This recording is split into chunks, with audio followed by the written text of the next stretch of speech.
Hello, class 3 students. So, today we are discussing a new topic that is Chennai, the city of temples. This is your chapter number 11. तो आज हम chapter number 11 पढ़ने वाले हैं जिसका नाम है Chennai the city of temples. तो चलिए देखते हैं। Chennai, formerly known as Madras, is the capital of the state of Tamil Nadu. Chennai जो आज चेन्नई है लेकिन पहले मद्रास था, ठीक है। वो कैपिटल स्टेट है किसका? तमिलनाडु का। मतलब तमिलनाडु जो है वो एक स्टेट है और इस पूरे स्टेट की जो राजधानी है वो चेन्नई है, जो पहले मद्रास के नाम से जानी जाती थी। It is located on the Coromandel coast of the bay of Bengal. देखिए हमारा जो पूरा भारत है, भारत का नक्शा यहाँ बना हुआ है, इसमें आप देख सकते हैं कि एक साइड अरेबियन सी है और दूसरी साइड जो है बे ऑफ बंगाल है। तो बे ऑफ बंगाल जिस साइड में इंडिया की है, मतलब जहाँ जो बे ऑफ बंगाल और सी है, ये जिस साइड में इंडिया को टच करता है उसको हम बोलते हैं कोरोमंडल कोस्ट। क्या बोलते हैं? कोरोमंडल। और जो अरेबियन सी है, अरेबियन सी इंडिया के जिस साइड को टच करता है उसको हम बोलते हैं मलाबार कोस्ट।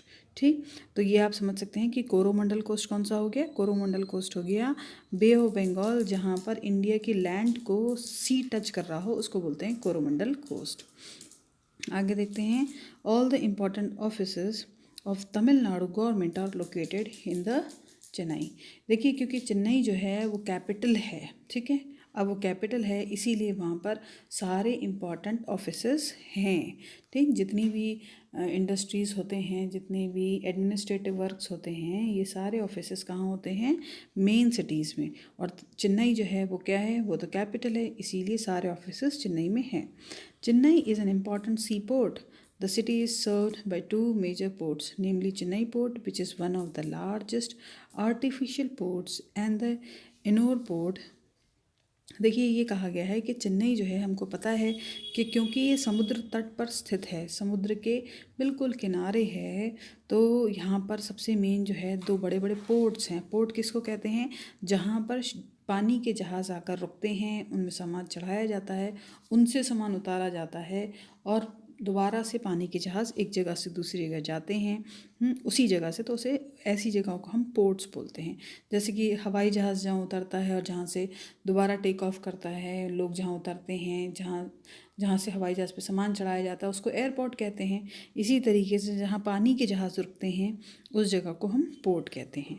तो यहाँ पर देखिए, the city is served by two major ports. Chennai में दो मेजर पोर्ट हैं। एक पोर्ट जो है the Chennai port, which is one of the largest artificial port, बड़ा है, लार्जेस्ट में काफ़ी बड़ा है और आर्टिफिशियल है, मतलब मैन मेड है पोर्ट चेन्नई में, जो उसका नाम है चेन्नई पोर्ट। समझ गए आप?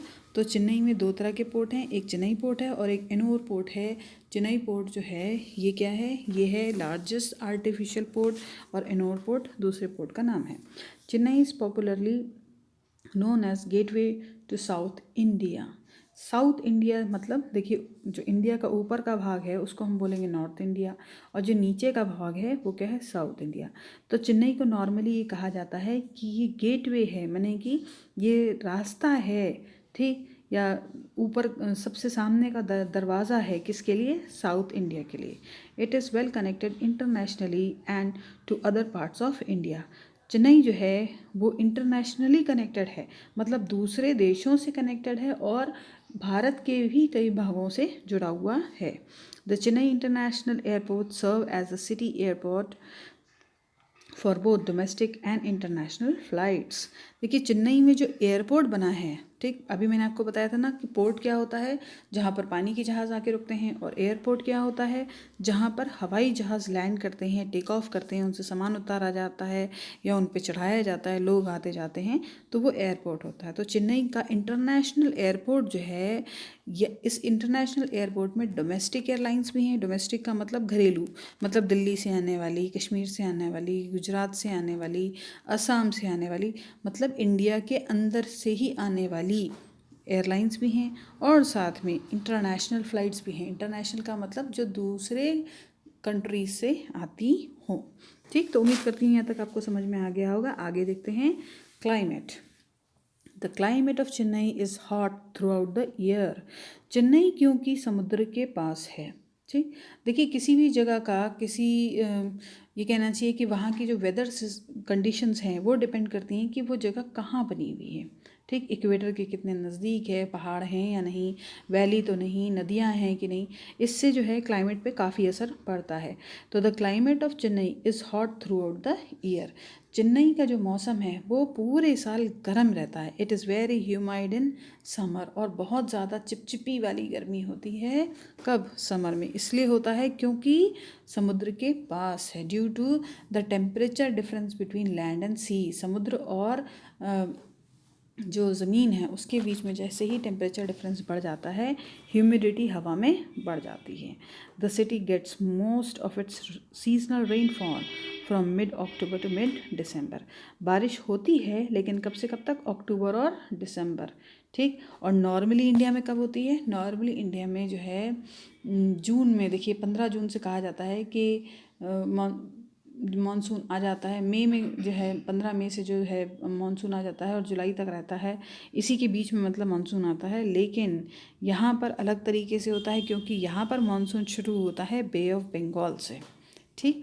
तो ये मिड अक्टूबर से लेके मिड दिसंबर तक जो है चलता है। अब देखिए people, the majority of residents in Chennai are native Tamilians. मतलब चेन्नई में रहने वाले जो लोग हैं, चेन्नई के जो निवासी हैं, ज़्यादातर तमिलियंस हैं, एंड स्पीक तमिल, और इसीलिए ये तमिल भाषा बोलते हैं। English is also widely spoken here. English भी बहुत ज़्यादा बोली जाती है। The city is known for its classical dance, और सिटी जो है अपने क्लासिकल डांस के लिए बहुत मशहूर है। चलिए आगे देखते हैं, shows and Hindu temples.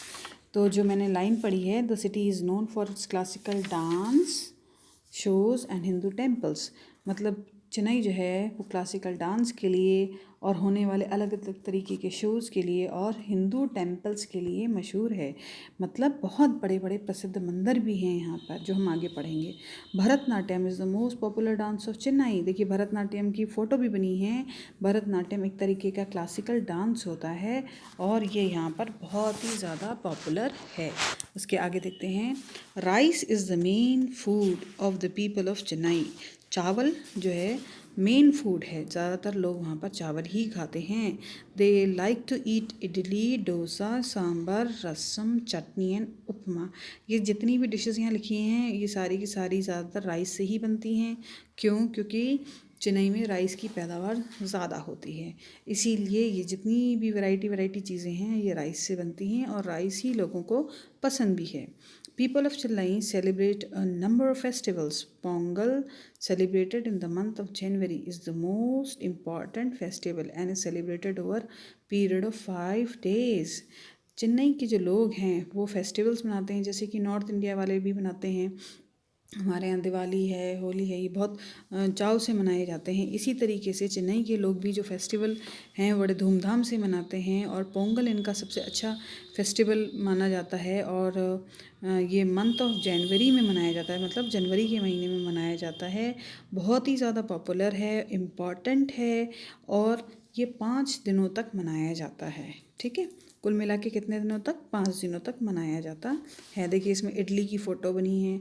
Idli और डोसा आजकल किसी को ज़्यादा बताने की ज़रूरत नहीं, बस नाम लीजिए और तस्वीर बच्चों के आगे आ जाती है। बताइए आपको याद आ रहा है इडली की? नहीं। और यहाँ पोंगल है, देखिए पोंगल में लेडीज़ बैठी हुई है ना, इनकी भी फ़ोटो है। अब आप बात करते हैं इंडस्ट्रीज़ की, है ना, कि चेन्नई में कौन कौन सी इंडस्ट्री हैं। Chennai is a large commercial and industrial centre. Chennai जो है वो बहुत ही बड़ा कमर्शियल सेंटर है। कमर्शियल का मतलब जहाँ पर पैसे के लेन देन वाले काम होते हैं, ख़रीद फरोख्त होता है। और इंडस्ट्रीज़ हैं, बड़ी बड़ी फैक्ट्री हैं जहाँ सामान बनाया जाता है, पैक किया जाता है और दूसरी जगह भेजा जाता है।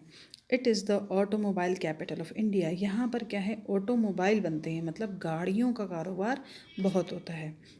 और कैपिटल ऑफ इंडिया लिखा है का मतलब कि पूरे इंडिया में सबसे ज़्यादा ऑटोमोबाइल का काम यहीं होता है। With around 40% of the automobile industries having a base here. 40% मतलब पूरे इंडिया में 100% ऑटोमोबाइल का काम होता है, जिसमें से 40% का काम कहाँ होता है, सिर्फ चेन्नई में ही होता है।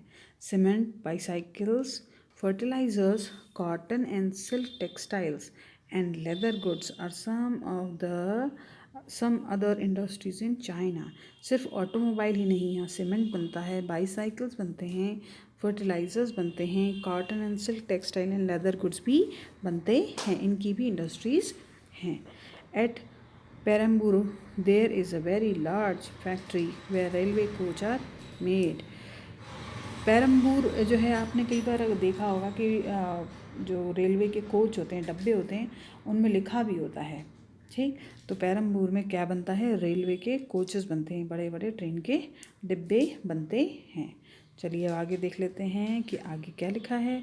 नेक्स्ट टॉपिक है इसमें, चेन्नई हैज़ इम्पॉर्टेंट प्लेसेस. देख लेते हैं कि Chennai has beautiful beach called Marina beach. Chennai में बहुत ही सुंदर बीच है. बीच क्या होता है? जहाँ पर समुद्र की सतह ज़मीन को छुए, उस जगह को कहते हैं beach. It is the longest beach in India. ये सबसे लंबा बीच है इंडिया में. VGP golden beach is the great attraction for children. VGP golden beach जो है वो बच्चों को बहुत ज़्यादा अट्रैक्ट करता है, वहाँ बच्चों को जाना बहुत पसंद है. It has a toy train and many rides. वहाँ पर क्यों जाना पसंद है बच्चों को? क्योंकि वहाँ पर एक टॉय ट्रेन है. ठीक, एक छोटी सी ट्रेन है और बहुत सारे झूले भी हैं. मैनी राइड्स का मतलब झूले. There are many other places worth seeing such as. और भी बहुत सारी जगहें हैं जो देखने लायक हैं. जैसे कि कौन कौन सी? जैसे फोर्ट सेंट जॉर्ज फोर्ट बहुत ही ज़्यादा फेमस है. सेंट थॉमस कैथीड्रल, ये भी बहुत बड़ा चर्च होता है. फिर कल्पवेश्वर एंड पार्थसारथी टेम्पल्स, ये सारे टेम्पल्स के नाम हैं. These temples are well known for their stone carving. अब इन टेम्पल्स में ऐसी क्या बात है कि इनको देखने जाए? यहाँ पर जो है स्टोन कार्विंग है, मतलब स्टोन को काट काट के बड़ी सुंदर सुंदर डिज़ाइनें बनाई गई हैं और उसको टेम्पल में लगाया गया है. ठीक है, तो मुझे लगता है यहाँ तक आपको समझ में आ गया होगा. Let's see the next topic, that is you can see the pictures. देखिए पिक्चर बनी हुई है कल्पेश्वर टेम्पल की और मेरीना बीच की. Mirena beach is so beautiful. मैं भी एक बार गई हूँ. और कल्पेश्वर टेम्पल जो है वहाँ पर तो इतनी सुंदर कार्विंग्स हैं कि आप देखते ही रह जाएंगे, मंत्रमुग्ध हो जाएंगे देख के. आगे देखिए कि Chennai is known for its sport venues and host India's only ATP tennis event, the Chennai open. देखिए यहाँ पर क्या है कि चेन्नई में लोगों को स्पोर्ट्स का भी बहुत शौक़ है, इसीलिए यहाँ पर स्पोर्ट्स की भी बहुत सारी जगह हैं और ATP टेनिस इवेंट भी यहाँ पर बहुत ही बड़े लेवल पे खेला जाता है. There is a film industry in Chennai which produces film in Tamil. अब हर जगह आगे है चेन्नई, तो फिल्म में कैसे पीछे रह सकता है? चेन्नई में भी एक तरीके का फिल्म इंडस्ट्री है. ठीक है, जहाँ पर फिल्म बनाई जाती हैं तमिल में. The first governor general of independent India C Rajagopalachari was belong to Chennai. मतलब जो हमारे सबसे पहले गवर्नर जनरल ऑफ इंडिया बने थे, मतलब आज़ादी के बाद हमारे जो सबसे पहले गवर्नर जनरल बने थे जिनका नाम था सी राजगोपालाचार्य, वह भी चेन्नई को ही बिलोंग करते थे, चेन्नई के ही रहने वाले थे. The city is also proud of having many great people. और सिर्फ राजगोपालाचार्य जी ही नहीं, बहुत सारे बड़े बड़े लेखक और बहुत ही बुद्धिजीवी भी चेन्नई को बिलोंग करते हैं. साथ में स्पोर्ट्स पर्सन भी बिलोंग करते हैं. एक देखिए ये फ़ोटो है सेंट थॉमस चर्च की और साथ में टेनिस ग्राउंड की भी. ठीक, तो मुझे लगता है बच्चों ये आपको चैप्टर समझ में आया होगा. मैं क्वेश्चन आंसर्स भी आपको पोस्ट कर दूँगी. Okay children, bye.